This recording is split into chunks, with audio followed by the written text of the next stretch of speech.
ക്ഷേത്രമൈതാനത്ത് നവകേരള സദസ്സിന് വേദിയൊരുക്കുന്നതിൽ പിണറായി സർക്കാരിന് തിരിച്ചടി. കൊല്ലം ചക്കുവള്ളി പരബ്രഹ്മ ക്ഷേത്ര മൈതാനത്ത് നവകേരള സദസ്സ് നടത്താനാകില്ലെന്ന് ഹൈക്കോടതി. പരിപാടിക്ക് അനുമതി നൽകിയ ദേവസ്വം ബോർഡ് ഉത്തരവ് കോടതി റദ്ദാക്കി. ക്ഷേത്ര പരിസരത്ത് പരിപാടി സംഘടിപ്പിക്കുന്നതിനെതിരെ ഭക്തർ നൽകിയ ഹർജികൾ അനുവദിച്ചാണ് ഹൈക്കോടതിയുടെ ഇടപെടൽ.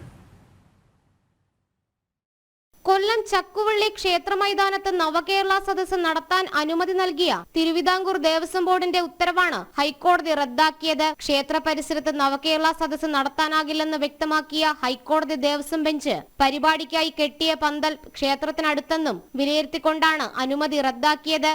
ക്ഷേത്ര പരിസരം ആരാധനാവശ്യങ്ങൾക്ക് മാത്രമുള്ളതാണെന്നും മുൻകാല വിധികൾ ചൂണ്ടിക്കാട്ടി ഹൈക്കോടതി ഓർമ്മിപ്പിച്ചു. ക്ഷേത്രത്തിന്റെ അനുബന്ധമായുള്ള ചാമുണ്ടേശ്വരി നടയ്ക്കും ആൽത്തറയ്ക്കും സമീപമാണ് പരിപാടി നടത്തുന്നതെന്നും ഹർജിക്കാർക്ക് വേണ്ടി അഡ്വക്കേറ്റ് വി സജിത് കുമാർ വാദിച്ചു. ക്ഷേത്രത്തിലെ പ്രധാനപ്പെട്ട ചടങ്ങായ 12 വിളക്കിനെ പരിപാടി ബാധിക്കുമെന്നും ഹർജിക്കാർ വാദമുയർത്തി. എന്നാൽ ക്ഷേത്രത്തിലെ ആരാധനാക്രമങ്ങളെ പരിപാടി ബാധിക്കില്ലെന്നും കോടതി നിർദ്ദേശിച്ചാൽ ക്ഷേത്രത്തിൽ നിന്നും അകലം പാലിച്ച് പരിപാടി നടത്താമെന്നും സർക്കാർ നിലപാടെടുത്തു.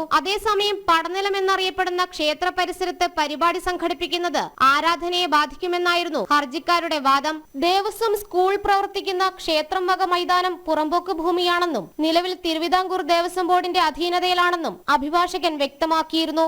ക്ഷേത്ര പരിസരം മറ്റാവശ്യങ്ങൾക്ക് ഉപയോഗിക്കുന്നത് നിയമവിരുദ്ധമെന്ന് ചൂണ്ടിക്കാട്ടി ഹിന്ദു ഐക്യവേദി ഭാരവാഹിയും ഭക്തരും നൽകിയ ഹർജികൾ അനുവദിച്ചാണ് കൊല്ലം ചക്കുവള്ളി ക്ഷേത്ര മൈതാനത്തെ നവകേരള സദസ്സ് ഹൈക്കോടതി തടഞ്ഞത്. ജനം, കൊച്ചി.